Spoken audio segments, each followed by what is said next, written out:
Bien, en esta segunda parte de vídeo del enlace químico, vamos a ver las sustancias iónicas. Empecemos por las características del enlace iónico. Es el enlace que mantienen unidas las partículas en las sustancias iónicas. El enlace iónico es debido a fuerzas de atracción electrostáticas, es decir, fuerzas de atracción entre especies positivas y especies negativas. Estas fuerzas de atracción son no direccionales, es decir, ocurre en todas las direcciones del espacio. ¿A qué es debido esta atracción? Es debido a que se han creado dos especies, una con carácter positivo y otra con carácter negativo debido a una transferencia de electrones. Esto va a ocurrir entre partículas, entre átomos, con una gran diferencia de electronegatividad, es decir, entre átomos muy electronegativos y átomos muy poco electronegativos, es decir, en general, entre metales y no metales. Vamos a modo de ejemplo, vamos a hablar de la formación del cloruro de sodio, que es una de las típicas sustancias iónicas que todos conocemos. Para ello vamos a partir de átomos libres de sodio y de cloro en estado gaseoso. Aquí vemos el sodio en estado gaseoso y el cloro en estado gaseoso, que es una partícula o una molécula biatómica. Bien, para poder formar la sustancia iónica en estado sólido, primero previamente se tienen que formar los iones sodio positivo en estado gaseoso y cloro negativo en estado gaseoso. Y estos a su vez, al unirse muchos iones positivos sodio con iones negativos cloro, se formará una sustancia sólida formada por un montón de iones sodio y iones cloro. Es decir, esta sería la sustancia iónica. En el caso del cloruro de sódico, el ejemplo que estamos viendo, se observa que la estructura que se forma es muy curiosa. Cada uno de los iones de cloro se rodea de hasta 6 iones sodio positivos. Y al mismo tiempo, cada ion sodio se rodea de 6 iones cloro negativos. Como se ve en la imagen, cada pequeña partícula, está aquí, que sería el sodio positivo, se rodea de 6 justo a todo su alrededor de iones cloro. Y cada ion cloro, aquí, está rodeado de 6 iones sodio. En una relación 1:1, es decir, por cada ion sodio positivo hay un ion cloro negativo. Esta estructura es la que ocurre en el cloruro de sodio. Para explicar lo que está ocurriendo, vamos a hacerlo utilizando las representaciones electrónicas o llamados diagramas de Lewis. Para ello, comencemos a señalar, como todos sabemos, que el sodio es un átomo que tiene el número atómico 11, es decir, en su estado neutro tiene 11 electrones, cuya configuración electrónica es la que vemos aquí. 1s2, 2s2, 2p6 y su capa de valencia es la 3s1, es decir, solo tiene un electrón en su última capa. Lo podemos representar de la siguiente manera. Cada uno de estos cuadrados corresponde a un orbital y el orbital, el último de la capa de valencia, sería este, que correspondería al 3s, solo tiene un electrón.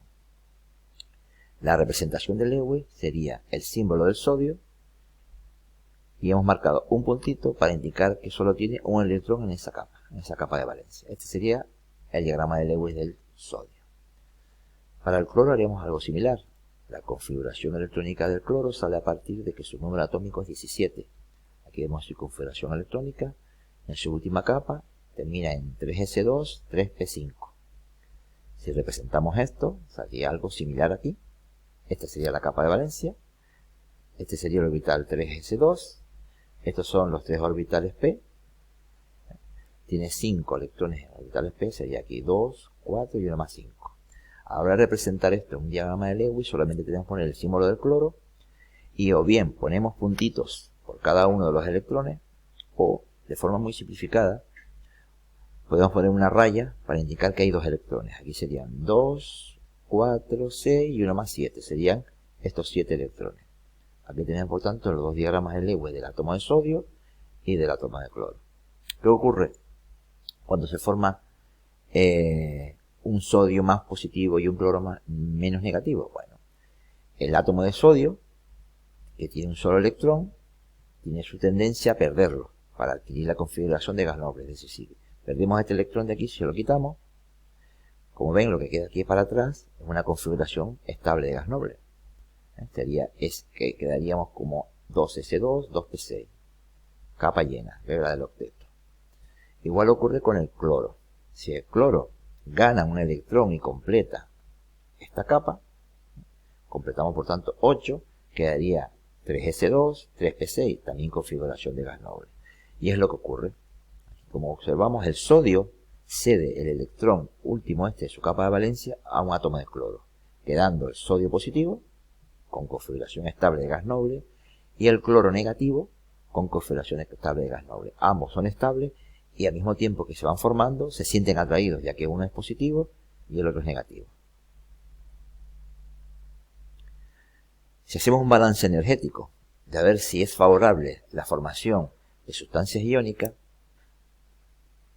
podemos hacer el siguiente cálculo. Para que se forme un ion sodio, perdiéndose el sodio en electrón, hemos de aportar 496 kilojulios por cada mol. Para que se forme un ion cloro negativo, al captar el cloro un electrón, este desprende 348 kilojulios por mol. Si hacemos un cálculo entre ambos procedimientos, que deben ocurrir al mismo tiempo para que se forme la sustancia iónica, parece ser que tenemos una cantidad positiva de energía y por tanto un sistema que parece desfavorable, ya que para que algo sea más estable que lo que había inicialmente, se debe desprender energía, y aquí deberíamos aportar 148 kilojulios por mol para que se forme este proceso. Esto realmente no es así, ya que no hemos tenido en cuenta que aunque esta parte parece desfavorable, ahí debemos tener en cuenta que la formación de la estructura cristalina, que es muy estable, es favorable energéticamente. Se han hecho estudios de esta cantidad de energía a la hora de formar la estructura cristalina, es decir, estructura entre iones positivos y iones negativos, y para el caso del cloruro de sodio, se ha visto que esta formación de esta estructura de iones positivos y negativos al formarse se desprende 790 kilojulios por cada mol. Esto significa, si tenemos en cuenta este valor de 740 kilojulios negativos, así, energía que se desprende, y estos 148 kilojulios mol que tenemos que aportar para que se produzca, nos daría un proceso favorable energéticamente de menos 642 kilojulios mol, que sería la energía que se desprende al formarse un mol de cloruro de sodio.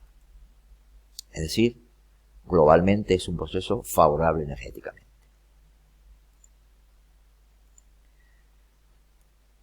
Bien, los sólidos iónicos, sólidos de los que estamos hablando, no siempre se ordenan en una estructura similar, es decir, siempre igual.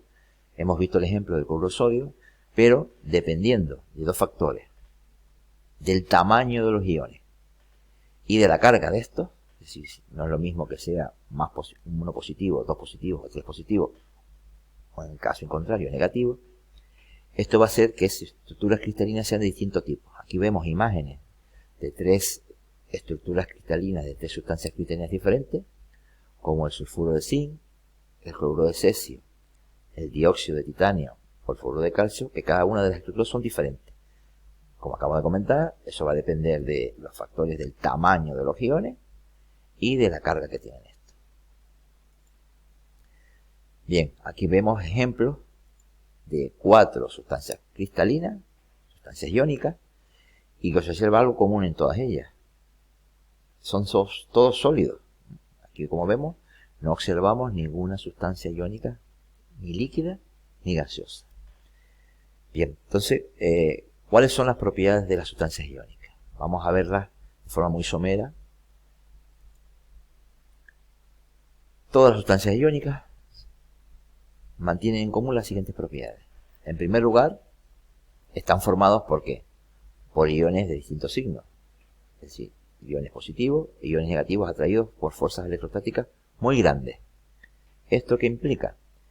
Que para poder modificar, para poder romper estas estructuras, necesitamos gastar mucha energía. Es decir, al final, la conclusión es que los puntos de fusión y ebullición son muy altos, tanto para derretirlos como para hervirlos. Necesitamos aumentar muchísimo la temperatura. Primera propiedad general para las sustancias iónicas. Bien, esta sustancia iónica en estado sólido, como hemos visto en las imágenes anteriores, no conducen la electricidad. Es decir, en estado sólido ninguna sustancia iónica conduce electricidad, ya que los iones están obligados a permanecer en posiciones fijas, no se mueven, carecen de movilidad. Ahora bien, si los derretimos o los disolvemos en agua, los iones ya se pueden mover, y en este caso sí conducen la electricidad. A modo de ejemplo, la sal no conduce la electricidad, pero si la disolvemos en agua, sí conduce la electricidad. Otra propiedad muy curiosa en las sustancias iónicas es que son sustancias muy duras. Son bastante duras debido a que las fuerzas electrostáticas que mantienen unidas los iones positivos y negativos son muy grandes, pero curiosamente son frágiles al mismo tiempo. Así parece una contradicción. Duras, pero frágiles. Y realmente no es una contradicción. Son frágiles debido justo a las que están formadas por iones positivos y negativos. Como todos sabemos, los iones positivos y negativos se atraen entre sí. Pero un positivo y un positivo, o un negativo y un negativo, entre sí se repelen. Bien, para que lo veamos a modo de ejemplo en estas imágenes inferiores, tenemos aquí en esta parte una emulación de una estructura cristalina. Como vemos sería negativo, positivo, negativo, positivo, negativo, positivo, siempre enfrentados de esta manera. Si nosotros damos un golpe a la estructura cristalina, podemos desviar una fila de iones, y lo que vamos a conseguir es que se enfrenten iones negativos con iones negativos, iones positivos con iones positivos. Por tanto, lo que eran fuerzas atractivas se van a convertir en fuerzas repulsivas, y por tanto la estructura se va a romper con facilidad. Es decir, se vuelve frágil. Bien, en general podemos decir que las sustancias iónicas son solubles en disolventes polares, pero no son solubles en apolares. Es decir, son solubles en aquellos disolventes que tengan estructuras en que aparezcan cargas positivas y negativas, que pueden ayudar al desmoronamiento de la estructura cristalina. Veamos. El cloruro sódico, todo el mundo sabe, la sal común, que es soluble en agua. El agua tiene la característica, que la veremos más adelante, que tiene partes positivas y partes negativas. Es lo que se llama un dipolo. Pues esto favorecerá que el agua sea capaz de atraer a los iones positivos cuando se enfrente un dipolo negativo, o a los iones negativos cuando se enfrente con sus dipolos positivos, de tal manera que arrastrarán y romperán la estructura cristalina. Eso ocurre en prácticamente todas las sustancias iónicas, es decir, las podemos disolver en sustancias o disolventes polares. Bien, aquí terminamos la segunda parte en que hemos hablado de las sustancias iónicas. Dejaremos el resto para otro vídeo.